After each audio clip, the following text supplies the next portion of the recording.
নমস্কাৰ বন্ধুসকল, এই ভিডিঅ'টোত আমি আহি থকা আছাম ডাইৰেক্ট ৰিক্ৰুটমেণ্ট আৰু আছাম পুলিচৰ বাবে প্ৰয়োজনীয় কিছুমান প্ৰশ্ন আমি আলোচনা কৰিম। আজি প্ৰথম প্ৰশ্নটো, Kautilya was a prime minister of which of the following Indian rulers? Kautilya, যাক আমি চাণক্য বুলি জানো, তেওঁ কোনজন ৰজাৰ প্ৰাইম মিনিষ্টাৰ আছিলে, মানে প্ৰধানমন্ত্ৰী আছিলে? অপশ্যন কি দিছে? চন্দ্ৰগুপ্ত মৌৰ্য, চন্দ্ৰগুপ্ত ওৱান, অশোকা আৰু হৰ্ষবৰ্ধন। ইয়াৰ শুদ্ধ উত্তৰটো হৈছে চন্দ্ৰগুপ্ত মৌৰ্য। আৰু চন্দ্ৰগুপ্ত মৌৰ্যৰ কথা আমি যদি ক'বলৈ যাওঁ, তেওঁ এনচিয়েণ্ট ইণ্ডিয়া টাইমৰ এজন অতি শক্তিশালী ৰজা আছিলে। তেওঁ আছিলে founder of Maurya dynasty. Maurya সাম্ৰাজ্যৰ প্ৰতিষ্ঠাপক আছিলে চন্দ্ৰগুপ্ত মৌৰ্য। আৰু তেওঁ কি ধৰ্ম গ্ৰহণ কৰিছিল বুলি যদি আমি সোধে, তেওঁ জৈনিজিম ফ'ল' কৰিছিলে।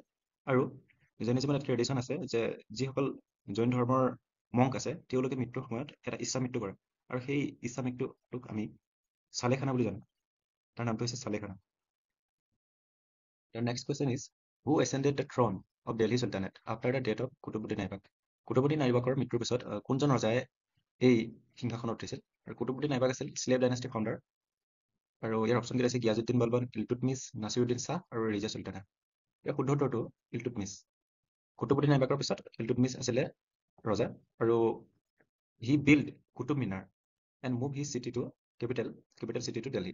আৰু এই ইলটুটমিছে কুতুব মিনাৰ যিটো আছে, এই কুতুব মিনাৰটো কাম কমপ্লিট কৰিছিলে, মানে বনাই সমাপ্ত কৰিছিলে। আৰু তেওঁ কেপিটেল চিটিখন ক'লৈ লৈ গৈছিলে? দিল্লীলৈ লৈ গৈছিল। আৰু যদি আমি চাওঁ গিয়াজুদ্দিন বলবন এজন মামলুক ডাইনেষ্টিৰ এজন ৰজা আছিলে। তেওঁ দিল্লী চুলতানেট পিৰিয়ডৰ এজন ৰজা আছিলে, মামলুক ডাইনেষ্টি। আৰু ৰেজিয়া চুলতানৰ কথা যদি আমি চাবলৈ যাওঁ, ৰেজিয়া চুলতানা আছিলে the first woman ruler of Delhi sultanate. Delhi চুলতানেটৰ প্ৰথমগৰাকী মহিলাৰ ৰুলাৰ, ৰজা বা ৰাণী আছিলে Rezia Sultana. The third question is about the Aryans come to India from. আৰ্যসকল যিসকল আছিলে, তেওঁলোকে আমাৰ ভাৰতবৰ্ষলৈ ক'ৰ পৰা আহিছিলে, ক'ৰ পৰা প্ৰব্ৰজন কৰিছিলে? অপশ্যন হৈছে northern Europe, central Asia, south east Asia আৰু নৰ্থ ইষ্ট আফ্ৰিকা। আৰু এই শুদ্ধ উত্তৰটো হৈছে চেন্ট্ৰেল এছিয়া। আৰ্যসকলে আমাৰ ভাৰতবৰ্ষত তেওঁলোকে আহিছিলে চেন্ট্ৰেল এছিয়াৰ পৰা, মানে মধ্য এছিয়াৰ পৰা আহিছিলে। আৰু দে মাইগ্ৰেটেড to India in 1500 BCE। 1500 BCE তেওঁলোকে আমাৰ ভাৰতবৰ্ষত আহিছিলে। আৰু তেওঁলোকে আহি ক'ত প্ৰথমতে ছেটেলড হৈছিলে? The land of 7 rivers, known as Sapta Sindhu. এই সপ্ত সিন্ধু বুলি কোৱা ৰিজনখনত তেওঁলোকে ইয়াত আহি বসতি স্থাপন কৰিছিলেহি। The next question is, the earth rotates on its axis from. মানে আমাৰ যিখন পৃথিৱী আছে, পৃথিৱীয়ে নিজৰ অক্ষত, এইটো হৈছে পৃথিৱীৰ অক্ষ, ওপৰ ছাইড আৰু তলৰ ছাইড দুটা অক্ষ, এই অক্ষত কোনটো ডাইৰেকশ্যনত ঘূৰে? মানে ইয়াৰ অপশ্যন কেইটা হৈছে north to south, east to west, south to north আৰু ৱেষ্ট টু ইষ্ট। আৰু শুদ্ধটো হৈছে ৱেষ্ট টু ইষ্ট, পশ্চিমৰ পৰা পূবলৈ। এইখন হৈছে পৃথিৱী, আৰু পৃথিৱীয়ে কেনেকৈ ঘূৰে? এই ওপৰ ছাইডটো হৈছে নৰ্থ, তলৰ ছাইডটো হৈছে চাউথ, আৰু এইফালে আছে ইষ্ট, আৰু এইফালে আছে ৱেষ্ট। তো পৃথিৱী কেনেকৈ ঘূৰে? পশ্চিমৰ পৰা পূবলৈ, এইফালৰ পৰা এনেকৈ পূবলৈ ইষ্টৰ ছাইডলৈ ঘূৰে। Tripitakas are the sacred book of which of the following religion?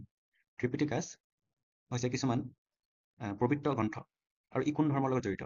জৈনিজিম, Buddhism, হিন্দুজিম আৰু শিখিজিম। ইয়াৰ শুদ্ধটো হৈছে বুদ্ধিজিম।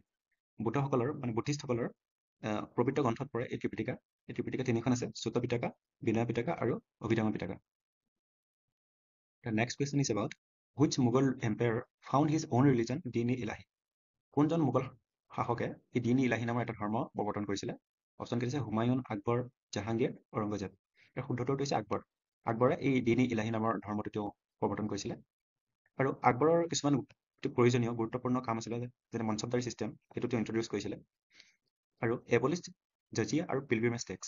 আৰু আকবৰে কি কৰিছিলে? এই জজিয়া আৰু পিলগ্ৰিমেজ টেক্স মানে দুটা টেক্স আছিলে, হিন্দুসকলৰ ওপৰত প্ৰৱৰ্তন কৰিছিলে আগৰ ৰজাই। তেওঁ আহি এই দুইটা বন্ধ কৰিলেহি।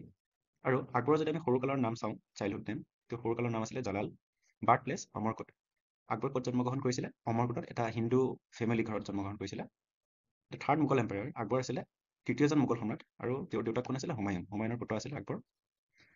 আৰু দ্বিতীয় পানিপথৰ যুদ্ধ কাৰ মাজত হৈছিলে? আকবৰ আৰু হেমুৰ মাজত হৈছিলে। King Porus was defeated by Alexander the Great in the battle of Buxar, Herat, Kabul, Hydaspes. King মানে ৰজা পুৰুৱে আলেকজেণ্ডাৰৰ লগত এখন যুদ্ধ যি হৈছিলে, এই যুদ্ধখন ক'ত হৈছিলে? এই শুদ্ধটো হৈছে বেটেল অফ হাইটাপাছ। আৰু এই যুদ্ধখন কেতিয়া হৈছিলে? 326 BC হৈছিলে, আৰু এই যুদ্ধত জয়লাভ কৰিছিলে আলেকজেণ্ডাৰে। আৰু যদি আমি চাওঁ, ইয়াত বক্সাৰ আছে এটা ইম্পৰ্টেণ্ট যুদ্ধ, দ্য বেটেল অফ বক্সাৰ, আৰু ই হৈছিলে 1764 চনত। আৰু কাৰ কাৰ মাজত হৈছিলে বক্সাৰ যুদ্ধ? British East India company versus Shah Alam, Shujauddaula আৰু Mir Qasim. The world's largest coral reef found near the coast of which of the following country? পৃথিৱীৰ আটাইতকৈ ডাঙৰ কৰেল ৰিফটো কোনখন ৰাষ্ট্ৰৰ কোষ্ট মানে উপকূল অঞ্চলত আছে? ইয়াৰ শুদ্ধ উত্তৰটো হৈছে অষ্ট্ৰেলিয়া।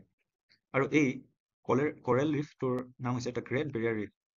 কোৰেল ৰিফ মানে হৈছে দ্য আণ্ডাৰগ্ৰাউণ্ড ইক'চিষ্টেম, মানে যেনেকৈ আমি স্থলমণ্ডলত আমাৰ উদ্ভিদ, গছ-গছনি, জীৱ-জন্তু আছে, ঠিক তেনেকৈ সাগৰ বা মহাসাগৰৰ তলতো এটা ইক'চিষ্টেম আছে, য'ত জীৱ-জন্তু, গছ-গছনি, মানে উদ্ভিদ, সাগৰীয় উদ্ভিদ, এই আটাই প্ৰকাৰৰ বস্তু আছে, আৰু এইখিনি চিষ্টেমক কোৰেল ৰিফ বুলি কোৱা হয়। আৰু এই লাৰ্জেষ্ট কোৰেল ৰিফটো ক'ত আছে বুলি কৈছে, দ্য কোষ্ট অফ কুইন্সলেণ্ড, মানে এই কুইন্সলেণ্ড নামৰ উপকূল অঞ্চলত আছে, আৰু ই ক'ত আছে, অষ্ট্ৰেলিয়াত। Who was the author of the book Indica? Indica নামৰ যিখন কিতাপ আছে, সেই কিতাপখনৰ লেখক কোন হৈছে? বিষ্ণুগুপ্ত, মেগাস্থেনিছ, কালিদাস আৰু হৰ্ষবৰ্ধন। ইয়াৰ শুদ্ধ উত্তৰটো হৈছে মেগাস্থেনিছ। মেগাস্থেনিছে কি লিখিছিলে? ইণ্ডিকা। আৰু মেগাস্থেনিছ কোন আছিলে? তেওঁ এজন গ্ৰীক হিষ্টৰিয়ান আছিলে আৰু ডিপ্ল'মেট। আৰু তেওঁ কেতিয়া আহিছিলে ভাৰতবৰ্ষলৈ? He came to India during the reign of Chandragupta Maurya. Chandragupta মৌৰ্যৰ শাসনকালত এই মেগাস্থেনিছ আমাৰ ভাৰতবৰ্ষত ভ্ৰমণ কৰিছিলে, আৰু তেওঁৱে তেতিয়া ভাৰতবৰ্ষৰ বিষয়ে এখন কিতাপ লিখিছিলে, ইণ্ডিকা নামৰ। হু ৰোড দ্য বুক ৰামচৰিত মানস? ৰামচৰিত মানসৰ লেখক কোন আছিল? শুদ্ধ উত্তৰ হৈছে তুলসীদাস। আৰু তুলসীদাস আছিল এজন famous point, saint, and he also' composed Hanuman Chalisa. আমি যি পাঠ কৰোঁ হনুমান চালিচা, আৰু সেয়া কম্প'জ কৰিছিলে তুলসীদাসে। আৰু কবিৰ কথা যদি ক'বলৈ যাওঁ, তেওঁ ভক্তি আন্দোলনৰ এজন গুৰি ধৰোঁতা আছিলে, আৰু তেওঁ এজন কবি আছিলে, লেখক কবি। শংকৰাচাৰ্য, এইটো এটা হৈছে টাইটেল, অদ্বৈত বেদান্ত ট্ৰেডিশ্যনৰ এটা টাইটেল হয়, আৰু গুৰুসকলে এই শংকৰাচাৰ্য টাইটেলটো গ্ৰহণ কৰা দেখা গৈছিল। ইয়াৰ পিছৰ প্ৰশ্নটো হৈছে, who is called the Napoleon of ancient India? আমাৰ এনচিয়েণ্ট ইণ্ডিয়াৰ নেপোলিয়ন বুলি কাক কোৱা হয়? সমুদ্ৰগুপ্ত, চন্দ্ৰগুপ্ত মৌৰ্য, কনিষ্ক বা ভাস্কৰ বৰ্মন? ইয়াৰ শুদ্ধ উত্তৰটো হৈছে সমুদ্ৰগুপ্ত। সমুদ্ৰগুপ্তক কি বুলি কোৱা হয়? The Napoleon of ancient India. আৰু তেওঁ আৰু এটা টাইটেল আছিলে, সেইটো হৈছে মহাৰাজাধিৰাজ। এলাহাবাদ পিলাৰ প্ৰচেষ্টি বা এলাহাবাদ পিলাৰ ইনস্ক্ৰিপশ্যন কম্প'জড বাই হিজ কৰ্টিয়াৰ হৰিসেনা। আৰু এই যিটো হৈছে এলাহাবাদ পিলাৰ ইনস্ক্ৰিপশ্যন, এইটো যিটো এটা স্তম্ভ শিলৰ, আৰু ইয়াক কোনে খোদিত কৰিছিলে? হৰিসেনা। তেওঁ এজন কোঁৱৰ পইণ্ট আছিলে, হৰিসেনা। আৰু কাৰ দিনত হৈছিলে? সমুদ্ৰগুপ্তৰ দিনত এই এলাহাবাদ পিলাৰ প্ৰশস্তিটো বনোৱা হৈছিলে। The Quit India movement was launch in the year, মানে ভাৰত ত্যাগ আন্দোলন কেতিয়া লাঞ্চ কৰা হৈছিলে? ইয়াৰ শুদ্ধ উত্তৰটো হৈছে 1942। আৰু ইয়াক কোনে লাঞ্চ কৰিছিলে? আমাৰ মহাত্মা গান্ধীয়ে লাঞ্চ কৰিছিলে এই কুইট ইণ্ডিয়া মুভমেণ্টক। আৰু যদি আমি চাবলৈ যাওঁ, নন কপাৰেশ্যন মুভমেণ্ট ই কেতিয়া ষ্টাৰ্ট হৈছিলে? 1921 চনত, মানে অসহযোগ আন্দোলন। চিভিল ডিছঅবিডিয়েঞ্চ মুভমেণ্ট মানে আছে আইন অমান্য আন্দোলন, আৰু ই কেতিয়া হৈছিলে? 1930। Garba dance is a dance form of which of the following state? Garba হৈছে এটা ডান্স ফৰ্ম, আৰু ই কোন ৰাজ্যৰ লগত জড়িত? ইয়াৰ শুদ্ধ উত্তৰটো হৈছে গুজৰাট। গুজৰাট ৰাজ্যত এই গৰবা ডেন্সটো কৰা হয়। আৰু গুজৰাটৰ যদি ৰাজধানী চাওঁ, আমি কেপিটেল চিটি হৈছে গান্ধীনগৰ। বহুতে ভুল কৰে এই গুজৰাটৰ কেপিটেলটো, বহুতে পোৰবন্দৰ বা আহমেদাবাদ বুলি লিখে এক্সামত, কিন্তু ইয়াৰ শুদ্ধ উত্তৰটো হৈছে গান্ধীনগৰ। আৰু গুজৰাটত কি আছে বুলি ক'বলৈ যদি আমি যাওঁ, ফেমাছ ষ্টাচু অফ ইউনিটি আছে, যিটো হৈছে আমাৰ চৰ্দাৰ বল্লভভাই পেটেলৰ এটা মূৰ্তি, আৰু এই মূৰ্তিটো ক'ত আছে? গুজৰাটৰ নৰ্মদা ৰিভাৰৰ কাষত আছে। Which of the following was written by Kalidas? তলত কোনখন কিতাপ কালিদাসৰ দ্বাৰা লিখিত? অপশ্যন কেইটা আছে চুৰ সাগৰ, ৰাজতৰংগিনী, কথাচৰিত সাগৰ আৰু মেঘদূতম। ইয়াৰ শুদ্ধ উত্তৰটো হৈছে মেঘদূতম। আৰু কালিদাসে আৰু এখন তেওঁ গুৰুত্বপূৰ্ণ কিতাপ লিখিছিলে, সেইখন হৈছে অভিজ্ঞানম শাকুন্তলম।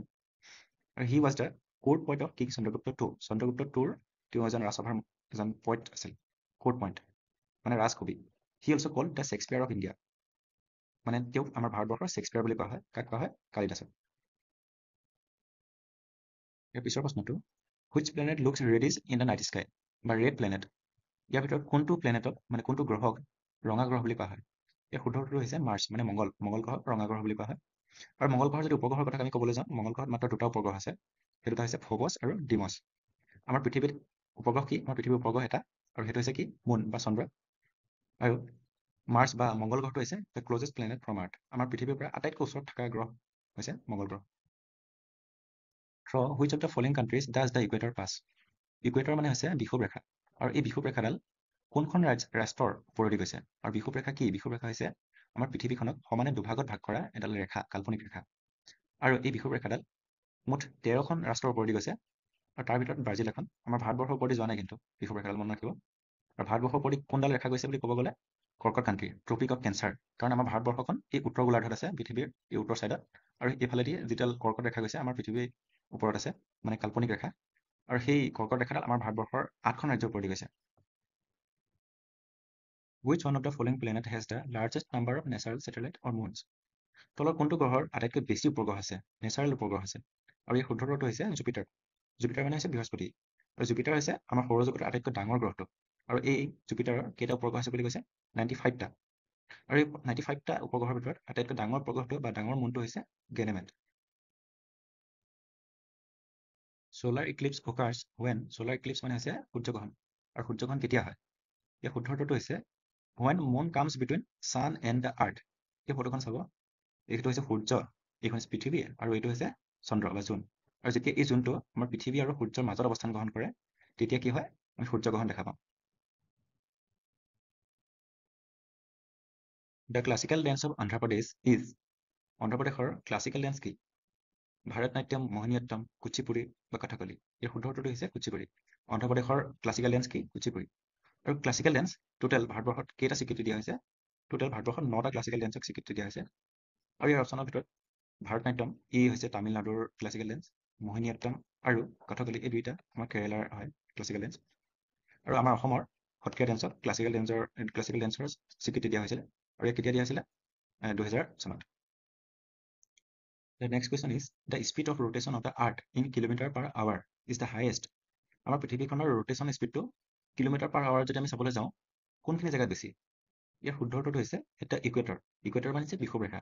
মই আগতে কৈছোঁ বিষুৱ ৰেখাডাল হৈছে আমাৰ পৃথিৱীখনক সমানে ভাগ কৰা এডাল কাল্পনিক ৰেখা। আৰু এই বিষুৱ ৰেখাৰ অঞ্চলতে আমাৰ পৃথিৱীখনে আটাইতকৈ বেছি স্পীডত গতি কৰে, মানে ঘূৰ্ণন কৰে। আৰু সেই স্পীডটো যদি চাবলৈ যাওঁ আমি, তাৰ গতিবেগটো কিমান? ভেলচিটিটো 1676, মানে 1667 kilometre per hours. Which of the following is a metamorphic rock? তলৰ কোনটো মেটামৰ্ফিক ৰক হয় সুধিছে। ইয়াৰ অপশ্যন কেইটা আছে স্লেট, চেণ্ডষ্টন, লাইমষ্টন আৰু শ্বেল। ইয়াৰ শুদ্ধ উত্তৰটো হৈছে স্লেট। আৰু এই মেটামৰ্ফিক শিল বা মেটামৰ্ফিক ৰকটো কি? যেতিয়া ইগনিয়াছ ৰক আৰু ছেডিমেণ্টাৰী ৰকে চেঞ্জ কৰে তেওঁলোকৰ ফৰ্মটো হিট আৰু প্ৰেছাৰৰ দ্বাৰা, আৰু সি তেতিয়া কি হয়? মেটামৰ্ফিক ৰকলৈ পৰিৱৰ্তন হৈ যায়। মানে তাপ আৰু প্ৰেছাৰৰ কাৰণে এই আগ্নেয় শিল আৰু গেদীয় শিল, এই দুয়োবিধ শিলে কি হয়? মেটামৰ্ফিক শিললৈ পৰিৱৰ্তন হৈ যায়। আৰু ইয়াৰ উদাহৰণটো হৈছে ক্লে চেঞ্জ ইনটু মেটামৰ্ফিক ৰক। আজিৰ ভিডিঅ'টো ইমানতে সমাপ্ত কৰিছোঁ। আৰু এই ভিডিঅ'টোৱে যদি আপোনাক অলপ হ'লেও সহায় কৰিছে, তেনেহ'লে ভিডিঅ'টো লাইক কৰিব বা ছাবস্ক্ৰাইব কৰিব। ধন্যবাদ।